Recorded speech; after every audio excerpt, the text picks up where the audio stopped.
एक औरत थी और उसने अपनी आंखों से वो खौफनाक सच्चाई देखी। उपपत्नी गर्भावस्था का दर्द उस पर थोप सकती थी। उपपत्नी हंसती थी, खाती पीती थी, घूमती थी, जबकि असली पत्नी दिन रात उल्टी करती, खून उगलती और उसके पेट पर बैंगनी निशान उभरते। वह डॉक्टर बुलाती है पर डॉक्टर भी हाथ जोड़ देता है। नाड़ी कमजोर है पर बीमारी नहीं। लेकिन पत्नी को यह चौंकाने वाला नहीं लगा, क्योंकि वह जानती थी यह उसकी पिछली जिंदगी का श्राप है। पिछले जन्म में भी यही हुआ था। उपपत्नी को जुड़वां बच्चे होने का पता चला और तुरंत उसे सौभाग्यशाली देवी मान लिया गया, जबकि पत्नी अपने कमरे में अकेली खून की उल्टियां करती रही। वह पति और सास से मदद मांगती रही, लेकिन उन्हें कोई परवाह नहीं थी। वे ठंडी निगाहों से उसे देखते और मुंह फेर लेते। और उस दिन जब उपपत्नी ने सुरक्षित बच्चे को जन्म दिया, पत्नी दर्द से तड़प तड़प कर मर गई। उसका निर्दयी पति अंतिम बार उसकी ओर देखना तक जरूरी नहीं समझा, बल्कि सबके साथ अपने बेटे का जश्न मनाता रहा। लेकिन जब पत्नी की आंखें दोबारा खुली तो वह उसी दिन लौट आई थी जिस दिन उपपत्नी की गर्भावस्था की पुष्टि हुई थी। उसने सोचा, अब की बार मैं यह सब नहीं सहूंगी। लेकिन नियति बेरहम थी। इस जन्म में भी वही दर्द, वही खून, वही यातना। वह बेकाबू होकर सुराग ढूंढने लगी। आंगन की हर ईंट पत्थर छान मारे, अपना शयन कक्ष जला डाला, लेकिन दर्द पीछा नहीं छोड़ रहा था। और तभी उसकी नजर गई उस छोटी सी पोटली पर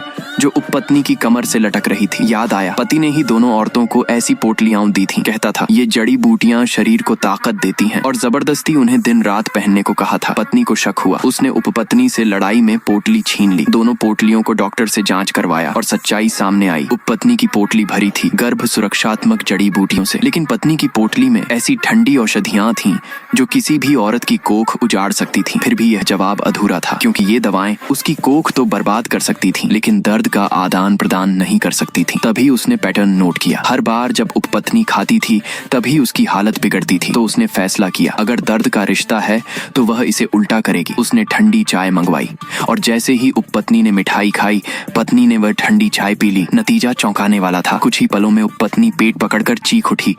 जबकि पत्नी पहली बार शांत रही, अब उसका शक यकीन बन चुका था। उसने रोज बर्फ जैसे ठंडे खाने पीने से खुद को कष्ट देना शुरू कर दिया, क्योंकि वह जानती थी जिस दिन उपपत्नी बच्चे को जन्म देगी उस दिन मेरी असली प्रतिशोध की घड़ी होगी। वह दिन आ गया। पत्नी की कोख में दर्द भड़क उठा, लेकिन इस बार वह तैयार थी। उसने कड़वी औषधीय चाय मंगवाई, बर्फ के पानी की बाल्टी तैयार करवाई और उसमें हिमकमल व शीत जड़ी बूटियां मिलाईं। जबकि अनजान उपपत्नी अब भी सपने देख रही थी, मैं मार्शल की पत्नी बनूंगी। उसी समय पत्नी ने कड़वा काढ़ा गले से उतारा और खुद को बार बार बर्फीले पानी से भिगोया, और फिर पूरा हवेली हिल गया उस एक आवाज से। उपपत्नी की कोख से फाड़ देने वाली, कलेजा चीर देने वाली चीख निकली। कमरा जम गया और बदले का खेल पूरा हुआ।